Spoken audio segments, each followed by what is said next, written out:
Hello friends, good afternoon to all of you. You are watching commerce winner. अगर आप अच्छा कुछ देख रहे हैं तो कॉमर्स विनर देख रहे हैं। बट इस क्लास में मैं चैप्टर नंबर 3 की बात कर रहा हूं, जो हमारे business study for class 11th के लिए है। लास्ट वीडियो में हमने सीखा था गवर्नमेंट कंपनी के बारे में, लेकिन आज हम जो सीखने वाले हैं बहुत इंपॉर्टेंट बातें हैं। वो आज जो हम सीखेंगे वो सीखेंगे स्टैट्यूटरी कॉरपोरेशन। ध्यान से क्या सीखने वाले हैं बेटा आज हम? Statutory corporations. फिर से वही वाली बातें, इसको करने से पहले हमें ये पता होना चाहिए कि what is the meaning of statutory corporations. ध्यान से बेटा, ऐसी कॉरपोरेशंस या ऐसी कंपनीज जिसको हम बोल सकते हैं, ठीक है, जिसके लिए अलग से एक एक्ट डिफाइन करा गया होता है।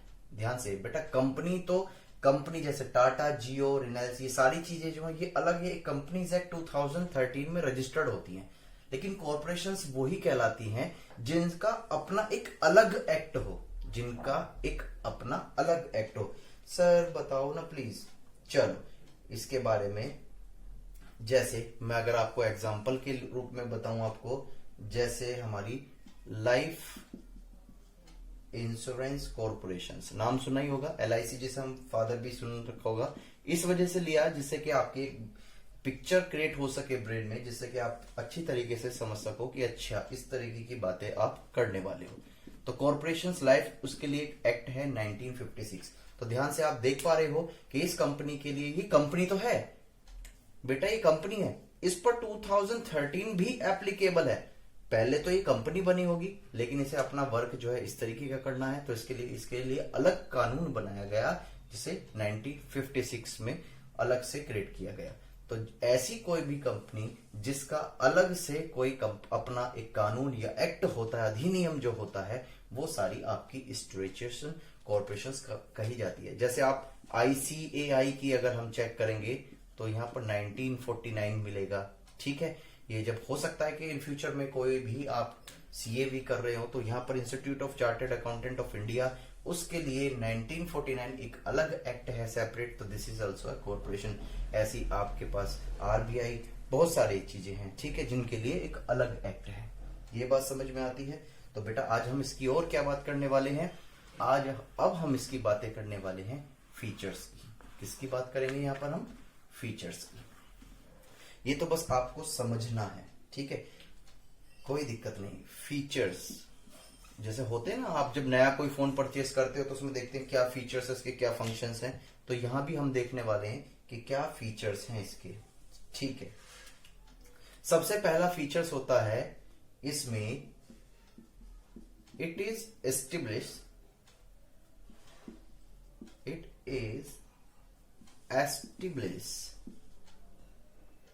अंडर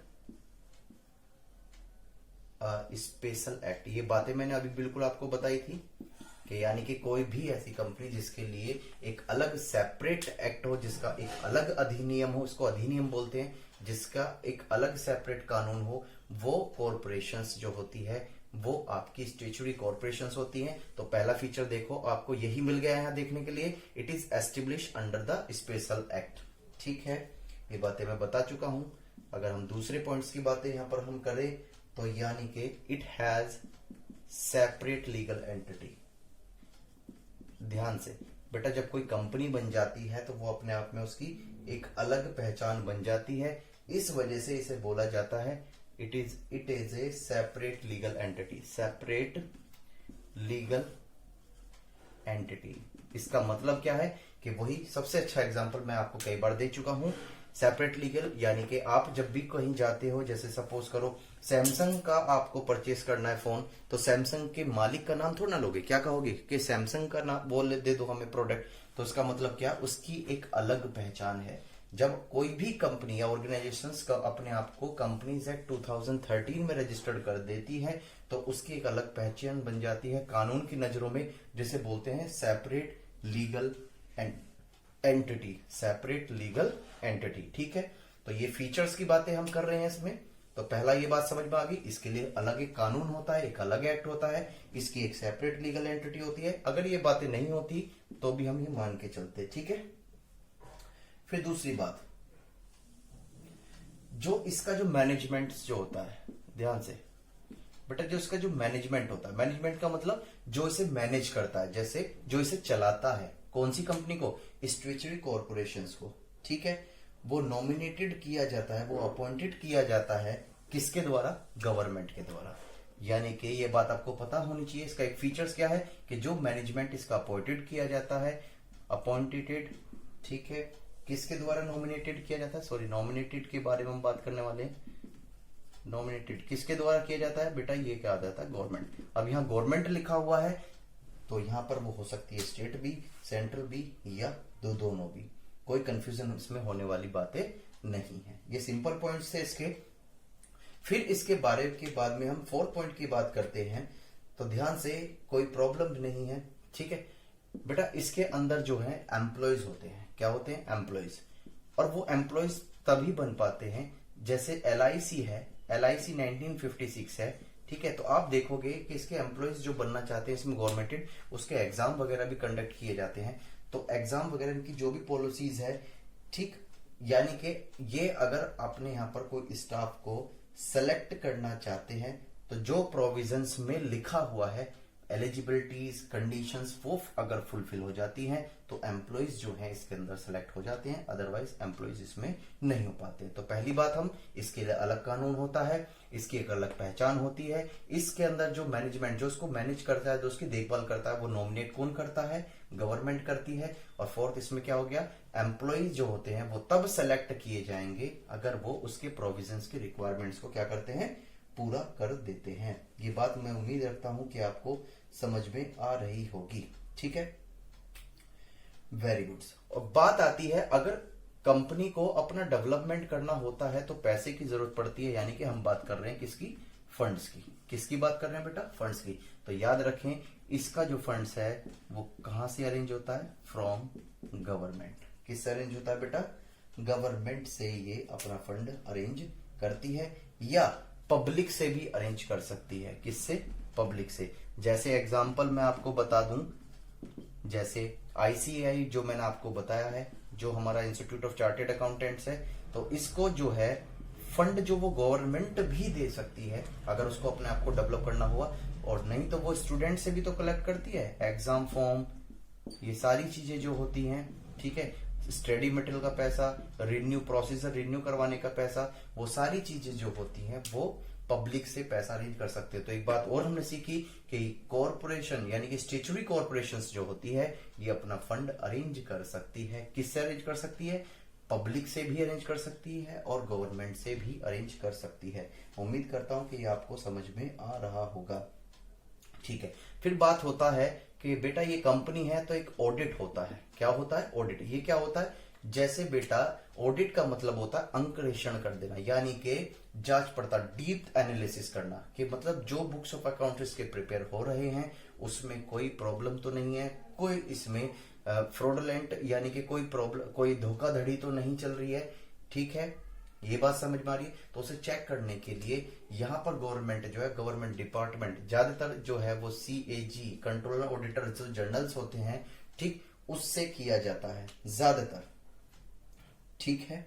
ये तो इसका मतलब ये बात समझ में आ गई कि इसकी अकाउंट्स की जांच पड़ताल भी होती है, एनालिसिस भी होता है। कौन करता है, कंट्रोलर ऑडिटर जनरल्स या और भी जो संस्था होती है जिसे गवर्नमेंट सुटेबल समझती है। तो ये हमने फीचर्स पढ़ा। इसके लिए स्पेशल एक्ट होता है, दूसरा इसकी अलग अलग पहचान होती है। इसमें जो मैनेजमेंट होता है वो डिसाइड, नॉमिनेट किया जाता है गवर्नमेंट के थ्रू। फंड जब इसमें जो फंड अरेंज किया जाता है वो गवर्नमेंट भी दे सकती है, पब्लिक से भी पैसा ले सकते हैं। देन इसके बाद इसमें जो एम्प्लॉयज है केवल वही सेलेक्ट होते हैं जो उसके एक्ट के प्रोविजंस को फुलफिल करते हैं। और इसके फिर बाद सबसे एंड में कि जो इसके ऑडिट्स होते हैं यानी कि जो अकाउंट्स होते हैं, जो उसके बुक्स ऑफ अकाउंट्स होते हैं, उनका ऑडिट भी किया जाता है। तो ये थे बेटा इसके फीचर्स, ठीक है, ये बात समझ में आ रही है। लेकिन क्या बातें खत्म हो गई? नहीं, अभी हम इसकी अच्छाइयां और बुराइयां भी देखनी है, जिसे हम बोलते हैं मेरिट और डीमेरिट, ठीक है। चलो, मेरिट को आप एडवांटेज भी बोल सकते हैं। क्वेश्चंस अगर आता है कि what is the advantage of statutory corporations, तो घबराना नहीं है। कभी कहो कि सर ने तो बताया नहीं, तो बेटा याद रखना मेरिट जो है वो आपकी एडवांटेज भी होती है। क्लियर हो गई ये बातें? चलो अब देखते लेते हैं यहाँ पर हम बहुत बहुत अच्छी तरीके से। तो यहां पर हम पढ़ने वाले हैं मेरिट्स। तो मेरिट्स में सबसे पहले हम बात करने वाले हैं किस चीज की, ये मैं बताऊंगा अभी, लिखते चलिएगा या स्क्रीनशॉट्स ले सकते हैं आप तो। और आपको पता होना चाहिए बेटा कि लॉकडाउन 4 की भी जो आपकी गाइडलाइंस है वो इशू कर दी गई है, जिसमें लिखा हुआ है कि आपको 21 सितंबर तक स्कूल नहीं जाना है। इनफैक्ट 21 सितंबर के बाद वो भी पेरेंट्स की कंसल्टेंसी से, यानी कि अगर पेरेंट्स आपको अलाउड करते हैं तो आप स्कूल जा सकते हैं। वो भी कौन सी क्लास के, केवल 9 to 12, कोई बात नहीं है। तो इस वजह से सबसे अच्छा सोर्सेज क्या है बेटा, ऑनलाइन स्टडी का। तो ये ऑनलाइन स्टडी अपनी कंटिन्यू रखें, पढ़ते रहें और सेफ रहें, क्योंकि ये साल तो इस तरीके से ही जाएगी और कोई दिक्कत भी नहीं है मेरे हिसाब से। बल्कि अब कंसंट्रेशन ज्यादा हो रहा, बस उन स्टूडेंट्स को प्रॉब्लम हो रही होगी जो बाहर जाकर स्टडी करना चाहते थे, अपने एंटरटेनमेंट करना चाहते थे। बट जो बच्चा सीरियस है अपनी स्टडी को लेकर, उम्मीद रखता हूं कि उसे बहुत अच्छा ये सोर्सेज, ये मीडियम पसंद आ रहा होगा कि online is the best medium of education. ठीक है, तो ये आज हम सीखने वाले हैं इसमें। तो इसकी मेरिट्स जो हैं वो पता करने वाले हैं। आप आसानी से देख पा रहे होंगे, मैं उम्मीद है। और यहाँ पर आपका कुछ, मैं एक बार कैमरा सेट कर लेता हूँ, उसके लिए सॉरी। और यहाँ पर आपका जो है ये एफिशिएंट मैनेजमेंट ऊपर चला गया। यहाँ पर आपने कैमरा सही कर दिया। चलो, मेरिट्स को मैंने आपको बताया था बेटे, हम एडवांटेज के नाम से जानते हैं। पहला क्या है इसमें, इंटर्न ऑटोनॉमी। ठीक है, कोई दिक्कत नहीं है इसके बारे में। तो इसके बारे में हम पढ़ लेते हैं, मैं बता रहा हूं। It enjoy a good deal of autonomy in its day to day operation and is free from political interferences. ध्यान से बेटा, इसमें जो होता है, इसमें कहने का मतलब ये होता है कोई भी इंटरफेयर, यानी कि जो पॉलिटिकल पार्टीज होती हैं वो कोई भी इंटरफेयर नहीं कर सकती हैं। ये बात समझ में आती है। तो सबसे अच्छी इसकी यही मेरिट्स है, यही बातें इसके अंदर लिखी हुई है कि जो भी इसका डे टू डे का वर्क है वो अच्छी तरीके से, अपने तरीके से, अपने सोर्सेज से कंप्लीट कर सकती है। इसमें कोई भी पॉलिटिकल पार्टी का इंटरफेयर नहीं होता है। ठीक है, फिर है आपका क्विक डिसीजन। ठीक है, तो इसके बारे में बता रहा हूं। It can take promote decision and quick action as it in the tree from the prohibitory rules of governments. ध्यान से, ये कहने का मतलब ये है कि इसमें जो है मैनेजमेंट जो है क्विक डिसीजन ले सकता है। क्यों? क्योंकि यहाँ पर जो डिसीजन लेने वाले होते हैं वो मेंबर्स जो होते हैं, उसको बाहर से कोई परमिशंस लेनी नहीं होती है, बल्कि जितनी भी पॉलिसीज मैनेजमेंट ने खुद बनाई हुई है, जो एम्प्लॉयज ने बनाई है, जो गवर्नमेंट ने मैनेजमेंट डिसाइड किया है, उनको फ्रीडम होता है कि आप जो है अपनी कोई भी डिसीजंस ले सकते हो, लेकिन वो पब्लिक बेनिफिशियल्स के लिए होना चाहिए। मतलब पब्लिक बेनिफिट में है तो कोई इशू नहीं है, पब्लिक बेनिफिट में नहीं है तो आप उस डिसीजन को नहीं ले सकते। इस वजह से यहाँ पर जो है टाइम कंज्यूम कम होता है, इस वजह से लिखा हुआ है क्विक डिसीजन। क्लियर है ये बातें? Very good. पार्लियामेंट्री कंट्रोल, सबसे बड़ी बात ये क्या, their performance is subject to the discussion in parliament which ensure proper use of public money. ध्यान से, इसमें कहता है इस पर पार्लियामेंट्री कंट्रोल्स होता है।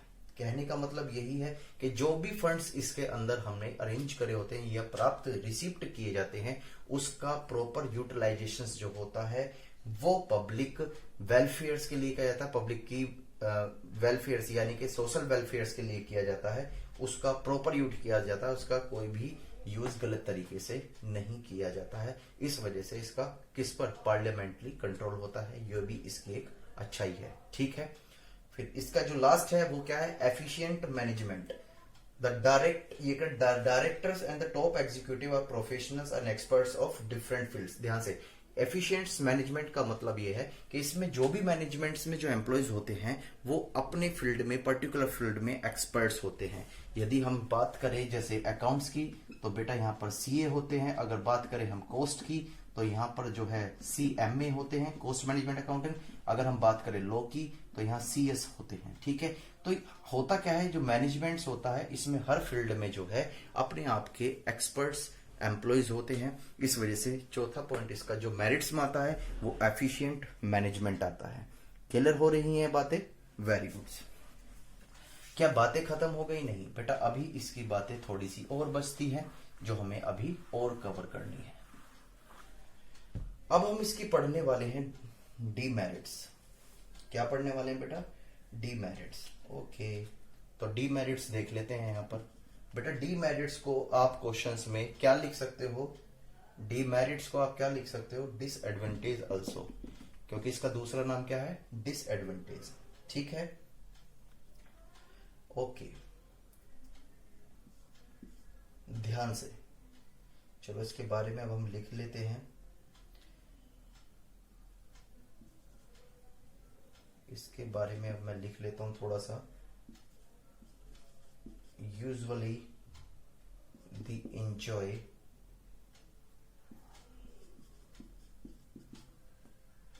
मोनोपोली।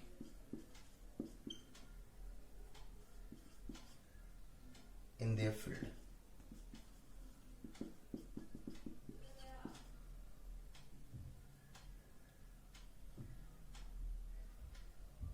ठीक है, दूसरा पॉइंट इसका अगर हम लिखें, where there is dealing with public,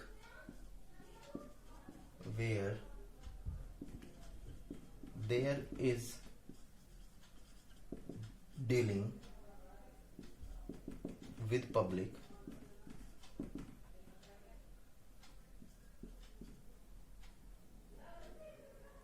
ठीक है, करप्शन एग्जिस्ट। बेटा एग्जिस्ट है, एग्जिट मत कर देना।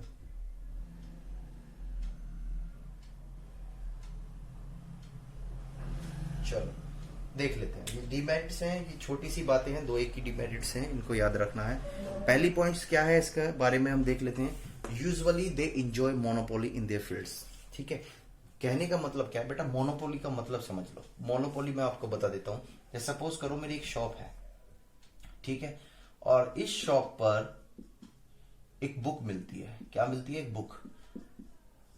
ठीक है, अब इस बुक को कोई और सेलर सेल नहीं करता है, केवल मैं ही सेल करता हूं। ठीक है, तो इसे परचेस करने के लिए जैसे होता क्या है, इसे परचेस करने के लिए तो मेरे पास बहुत दूर दूर से भी लोग बाग आते हैं, क्योंकि पब्लिशर ने बस मैं ही चुना हूं और मेरे पास ही मैं ही, अगर कोई दूर का होता है तो मैं ही उन्हें ऑनलाइन के थ्रू भेज देता हूं, एज ए थ्रू कोरियर। ठीक है, और अगर कोई लोकल के होते तो बस मुझसे ही खरीद सकते हैं।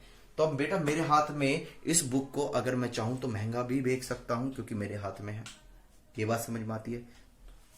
ये क्या है? बुक को सेल करना मेरे हाथ में। तो ऐसी जब सिचुएशंस होती है, यानी कि आसपास कोई और सेलर इस चीज का नहीं है, या ये जो चीजें हैं, यानी कि जो थिंग्स हैं, जो बुक्स है, किसी और सेलर के पास नहीं मिल सकती, तो ऐसी सिचुएशंस को बोलते हैं बेटा मोनोपोली। क्या बोलते हैं? मोनोपोली। तो जो आपकी कॉर्पोरेशन, स्टेचुरी कॉर्पोरेशंस होती है, वो usually generally the enjoy monopoly in their field. वो अपने फील्ड में मोनोपोली क्या कर लेती हैं? क्रिएट कर लेती है। ये बात समझ में आती है? जैसे मुझे इसके बारे में पता है क्योंकि हम आगे चल के अकाउंट्स के स्टूडेंट्स हैं, कोई ना कोई या तो सीए में जाएगा, सीएस में जरूर जाएगा, क्योंकि ये अपने आप में एक सबसे बड़ी पोस्ट है। ठीक है, बट कोई नहीं, जैसे सीए है तो सीए कराने वाली एक संस्था है जिसका नाम है आईसीएआई। कोई और दूसरा सेकंड बंदा सीए नहीं करा सकता। ठीक है, कोई और सेकंड नहीं करा सकता, तो इस वजह से इसकी क्या है? एक तरह से अपनी एक मोनोपोली है। डीमेरिट्स में आती है। ठीक है, वेयर देयर इज ए, कुछ डीमेरिट्स ऐसी भी होती हैं जो मेरिट्स की तरह होती हैं। बेटा अगर कोई और कोई सीए कराने लगा, अगर किसी और के पास अथॉरिटी होगी, तो बहुत सारे सीए मार्केट में घूमने लगेंगे, प्रॉब्लम आ जाएगी, जैसे बीटेक और एमबीए वालों के साथ हुई है। ठीक, तो यहां पर डीमेरिट्स की बातें करते हैं। Where there is a dealing with the public corruption exit. यहां पर जो है सीधा डायरेक्ट जो है किससे? पब्लिक से कनेक्शंस होता है, पब्लिक से डीलिंग की जाती है। और कोई भी पब्लिक, याद रखना, करप्शन तब होता है जब हम अपना वर्क कराने के लिए कुछ अमाउंट्स पे करते हैं। तो यहां पर हम क्या, आप खुद ही सोचो, क्या आप लाइन में खड़ा होना पसंद करोगे? नहीं।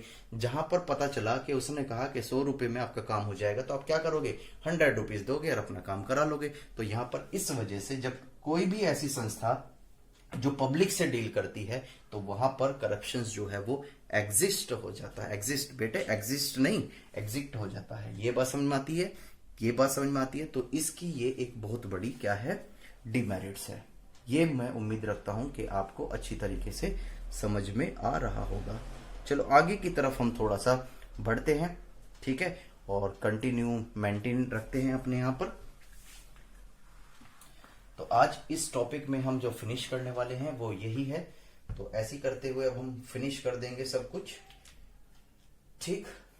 अब बात करने वाले हैं हम इसकी जो सबसे लास्ट पॉइंट जो हमारा इसका बचता है। फीचर्स हमने करे, मेरिट्स हमने करी, डिमेरिट्स हमने करी। अब हम करने वाले हैं इसकी सूटेबिलिटी। क्या करने वाले हैं बेटा हम इसकी सूटेबिलिटी, ठीक है, ठीक। तो इसमें सूटेबिलिटी में क्या है, पहला पॉइंट जो है इसका, the enterprise require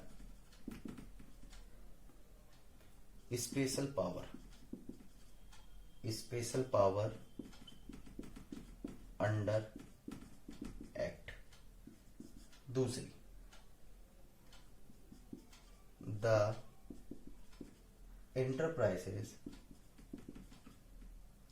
require huge amount of capital investment, require a huge amount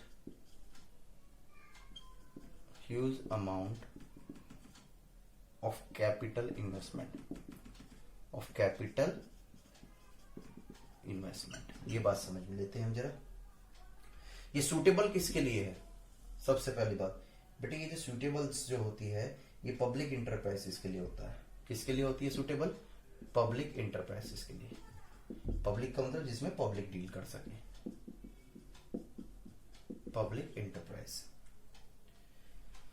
ठीक है, ये बात समझ में आती है। लेकिन ये कब हो पाएगा, पब्लिक के लिए कब सूटेबल हो पाएगा, सबसे बड़ी बात। हम यहाँ क्या कर रहे हैं, अभी हम स्टैट्यूटरी कॉर्पोरेशंस के बारे में पढ़ रहे हैं, लेकिन हमने स्टैट्यूटरी कॉर्पोरेशंस के बारे में क्या पढ़ा कि वो सबसे मेन पॉइंट था कि पब्लिक से डील करती थी। तो यहां पर यही बताना चाह रहा है, ये सूटेबल होगी किसके लिए, पब्लिक इंटरप्राइजेस के लिए। लेकिन कब the enterprises required special power under act, यानी कि जो इंटरप्राइजेस होती हैं उसके लिए स्पेशल एक्ट में पावर डिसाइडेड करी जाए। यानी कि जो स्पेशल एक्ट, जैसे LIC का हमने सीखा था 1956, तो उसके अंदर जो पावर है केवल उसका ही यूटिलाइजेशन हो, कानून का ही यूटिलाइजेशन हो और किसी चीज का यूटिलाइजेशन ना हो।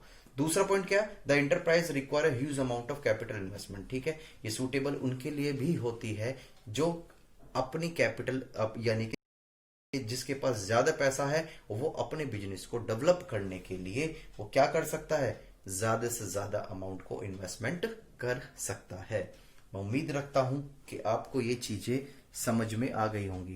बेटा अगर कोई भी आपको कोई प्रॉब्लम्स या कोई भी डाउट्स वगैरह होता है तो प्लीज आप मुझसे बेझिझक होके बता सकते हैं, कोई भी प्रॉब्लम्स नहीं है। लास्ट टाइम एक डाउट था, वो डाउट्स मैं इसी क्लास में क्लियर करने वाला हूं, ठीक है। जरा देख लेते हैं क्या डाउट्स था। तो आपका डाउट था बेटा गवर्नमेंट कंपनी, ठीक है, ध्यान से। पता था आपको गवर्नमेंट कंपनी के बारे में, ठीक है। इस मैंने आपको बताया था सबसे पहले कुछ भी हो वो कंपनी ही बनती है। क्या बनती है बेटा, वो कंपनी, ठीक। मैंने आपको बताया था कि अगर जैसे कोई ऑर्गेनाइजेशन है, ये बहुत सारे लोग बाग हैं, ठीक है, इन्होंने डिसाइड करा कि हमें जो बिजनेस है वो लार्ज स्केल पर काम करना है। किस पर काम करना है, लार्ज स्केल्स पर, ठीक है, बड़े पैमाने पर काम करना है।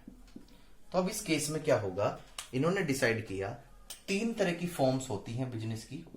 जैसे पहला, अगर छोटा काम करना है तो आपका होता था सोल प्रोपराइटर, ये अच्छी तरीके से मैं बता चुका हूं, ठीक है, जिसमें एक ही इंडिविजुअल मालिक होता था और कोई मालिक नहीं होता था। मीडियम काम करना है तो पार्टनरशिप भी हो सकती है। आगे और भी बहुत सारे फॉर्म है आपके बिजनेस करने के, जॉइंट वेंचर्स भी हम आगे पढ़ेंगे नेक्स्ट क्लास में, बट कोई बात नहीं। एक होता है लार्ज स्केल्स में आपका कंपनी, ठीक है। तो कंपनी, तो जैसे इन्होंने डिसाइड किया कि हम 4 बंदे हैं तो हमें कंपनी फॉर्म में बिजनेस करना चाहिए, ठीक है। क्यों, क्योंकि हमें जो है लार्ज स्केल पर काम करना है जिसमें लीगल रेस्पॉन्सिबिलिटीज ज्यादा है। तो पब्लिक, क्योंकि हम डील करेंगे किसके साथ, पब्लिक के साथ भी डील करेंगे और हमारा बिजनेस जो है वो सही मायने में है, सही तरीके से चलाना भी है, ठीक है। तो इन्हें कंपनी बनाने के लिए पहले आरओसी के पास जाना पड़ता है, अपना नाम देना पड़ता है, कंपनी का किस नाम से रजिस्टर कर रहे हो। जब आरओसी के पास कोई रजिस्टर्ड होता है, उस रजिस्टर्ड में उस कंपनी का नाम लिख दिया जाता है, तो ये कंपनी रजिस्टर्ड हो जाती है और ये बन जाती है कंपनी। क्यों? क्योंकि अब इस कंपनी पर कंपनीज एक्ट 2013 के प्रोविजंस, जितने भी कानून था वो एप्लीकेबल हो गया है। ये बात समझ में आती है। तो सबसे पहले वो कंपनी बनती है। अब ये गवर्नमेंट कंपनी कैसे बनी, ध्यान से, अगर किसी कंपनी में 51% कम से कम कितना 51% हिस्सा के मालिक गवर्नमेंट होती है। अब मालिक कैसे होंगे, होता क्या है बेटा, इसमें शेयर्स होते हैं। शेयर्स का मतलब क्या, कि जो हिस्सेदारी होती है, क्या होती है, हिस्सेदारी। अब उसकी जो हिस्सेदारी है, इस कंपनी की जो हिस्सेदारी है वो 51% किसने ले ली, गवर्नमेंट ने ले ली, और 49% अलग पर्सनों पे हो गई। तो सबसे ज्यादा कंट्रोल इस कंपनी पे किसका है, सर सबसे ज्यादा शेयर्स जो है वो किसके पास है, गवर्नमेंट के पास है। तो इस वजह से ये गवर्नमेंट कंपनी कहलाती है। ये बात समझ में आती है। अब गवर्नमेंट कौन सी, बेटा चाहे तो सेंट्रल भी हो सकती है, वो स्टेट भी हो सकती है, चाहे तो वो दोनों मिलकर भी आपस में ले सकते हैं। तो मैं उम्मीद करता हूं कि ये डाउट आपका क्लियर हो गया होगा।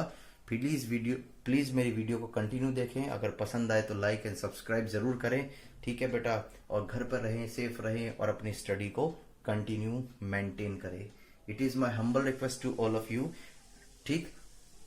चलो नेक्स्ट क्लास में हम न्यू वीडियो के साथ मिलेंगे। इसी के लिए thank you, bye bye and take care.